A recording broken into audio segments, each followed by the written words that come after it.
puasa belum? Bambang jawab. Emang ada puasa? Full nggak? Full nggak? Gimana rasanya? Rasanya sakit perut. Sakit perut? Tapi Lapar kuat nggak? ya? Kuat nggak? Paling Bambang lapar banget waktu di sekolah apa di rumah? Pulang sekolah kan jam 1 tuh. Pulang sekolah apa pas lagi di sekolah? Pas lagi di sekolah. Itu lapar banget. Iya. Nahannya ya Bambang. Tahan aja. Tahan, emang puasa itu biar apa sih, Nak? Biar kita tahu puasa tuh bukan cuman tahan makan doang. Tapi Itu bikin kita tahan pedas, tahan marah. Iya, sebenarnya sih ngajarinnya kalau aku pengennya bertahap ya, karena tahun kemarin tuh sebenarnya udah dikenalin sama puasa, tapi ternyata memang dia belum punya kemampuan untuk kayak bangun sahur aja tuh benar-benar nggak bisa belas gitu loh. Terus puasa juga cuma sampai jam 11 atau sampai jam 12. Nah tahun ini alhamdulillah aku juga nggak pasang target dia harus full. Aku cuma bilang sama Bambang, kalau Bambang udah umur 7 tahun, Bambang udah sunat, Bambang sekarang saatnya untuk belajar puasa. Tapi kalau Bambang nggak kuat buka. Jadi bener-bener aku longgarin gitu loh, karena Ustadz Adi Hidayat juga kan nyaranin untuk ngajarin puasa anak tuh nggak boleh frontal, artinya nggak boleh terlalu signifikan, harus langsung full, jangan dituntut langsung full karena badan kita ini harus beradaptasi, apalagi anak-anak. Jadi aku pikir aku juga nggak mau nuntut dia banyak, tapi di luar ekspektasi alhamdulillah dia kuat.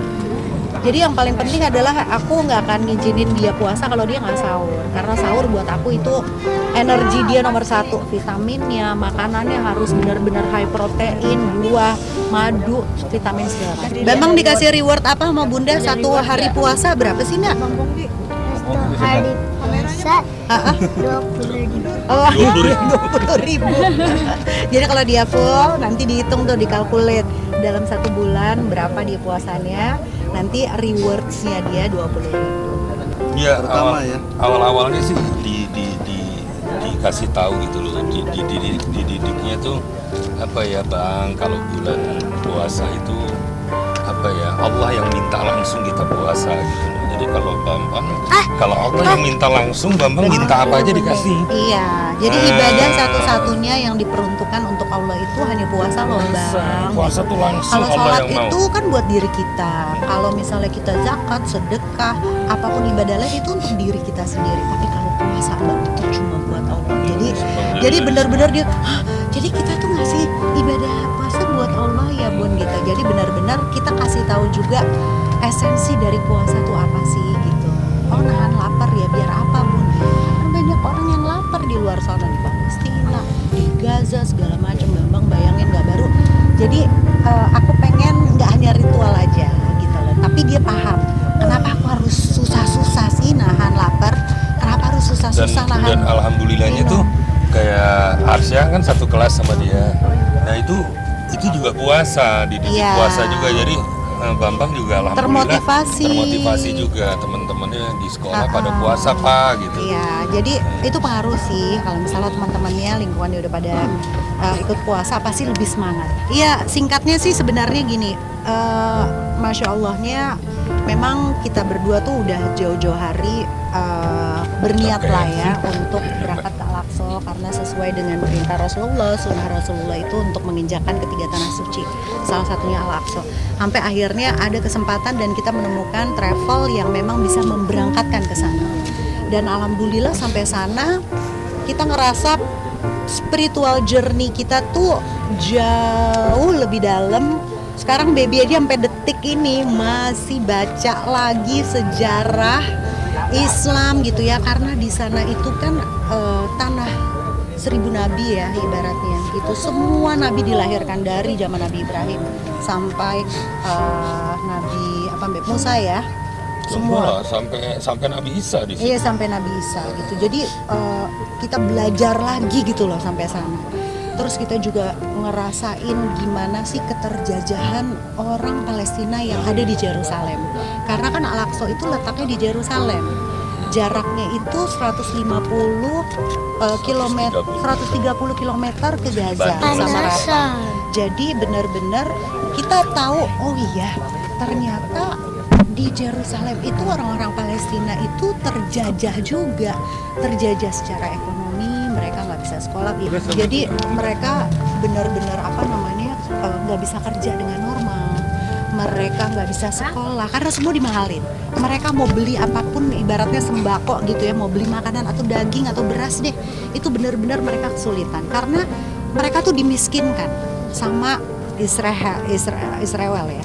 Jadi mereka itu benar-benar nggak dikasih kesempatan untuk bisa makmur gitu loh. Jadi kehadiran kita di sana tuh kita benar-benar ngerasain yang namanya pedagang-pedagang asongan di luar Al-Aqsa itu, mereka berharap banget kita bisa beli dagangannya mereka.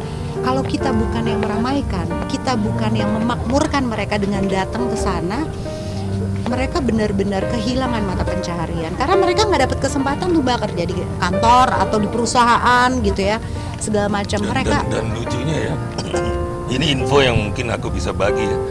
Jadi si Zionis ini, aku ngomongnya Zionis aja ya, ini emang geblek aja menurut aku gitu ya. Jadi bukan umat Muslim aja nih yang ditindas secara perekonomian. Ternyata aku dengar di sana orang Yahudi Ortodok pun yang memang tinggal di sana, itu pun aja juga diperlakukan hal yang sama. Artinya mereka suruh bayar pajak yang besar, pajak yang tinggi, bensin yang tinggi. Jadi Zionis ini bermusuhan sama 3 agama juga di sana. Nasrani juga ditindas. Gitu Jadi sebenarnya cuman yang memang yang dibombardir memang kita ya, di Gaza sama di Rafah. Karena itu mereka punya agenda. Itu memang agendanya memang Palestina kan. Palestina itu kan negara ingin Muslim. dikuasai. Jadi wilayahnya semuanya mau dikuasai. Dan itu rasanya begitu kita nginjakin kaki di Al-Aqsa itu, begitu kita nyampe malam-malam yang alhamdulillah waktu itu bertepatan dengan Nisfu Sa'ban. Jadi begitu sholat maghrib di Al-Aqsa itu kayak nggak bisa berkata-kata Mbak. Jadi kayak misalnya kita waktu awal pertama kali ke Ka'bah Madinah itu feel-nya tuh benar-benar kayak apa ya, sensasinya beda karena Al-Aqsa tuh kayak sesuatu yang too good to be true gitu. Nggak mungkin kita bisa nyampe ke sana. Kayaknya terlalu sulit tantangannya, terlalu banyak checkpoint, terlalu banyak pemeriksaan, penjagaan dan lain sebagainya, kayak nggak mungkin. Jadi begitu sholat sujud tuh kayak ya Allah Mbak, kita nyampe, wah nangis terus Mbak, nangis terus kayak nggak percaya ya Allah. Yang dijual di sana itu kan sebenarnya bukan kemewahan ya, yang dijual di sana itu historical sebenarnya. Jadi jangan berharap bahwa masjidnya itu semengkilat Masjid Nabawi atau Masjidil Haram. Masjidnya benar-benar look yang sederhana gitu ya. Tapi kaya dengan historis. Itu yang bikin kita merinding sebenarnya. Jadi setiap sujud itu udah di sini Salahuddin Ayyubi awal di mulanya sini, gitu ya. Umar azan di sini. Jadi kita tuh benar-benar napak tilas semua sejarah tuh benar-benar hampir semua Mbak, sejarah Nabi besar kita dari Nabi Ibrahim sampai dengan Nabi Isa itu semua di Palestina. Bahkan Palestina itu adalah tempat akhir zaman kita nanti nih, kita dikumpulkan di padang mahsyar itu di Al-Aqsa. Dajjal bisa dikalahkan sama Nabi Isa itu di Al-Aqsa. Peristiwa besar akan terjadi di Al-Aqsa. Jadi kalau ke sana, tapi aku sih mengharapkan, sangat mengharapkan gitu ya, orang-orang Muslim bisa datang ke sana meskipun cuma sekali, karena bener-bener bisa ngerasain apa yang aku rasain. Karena begitu aku datang ke sana dan kembali ke sini, itu nggak pernah aku lepas dari buku sejarah sekarang. Belajar lagi. Sekarang aku belajar lagi gitu loh. Jadi pengetahuan Islamku selama ini tanpa dibekali dengan ilmu dari Aqsa ini, sejarah Aqsa ini, kayaknya juga percuma gitu. Nah, untuk mempelajari ini semua memang harus tabarukan ke sana. Kita mesti cari berilmu, tapi kita ada di sana.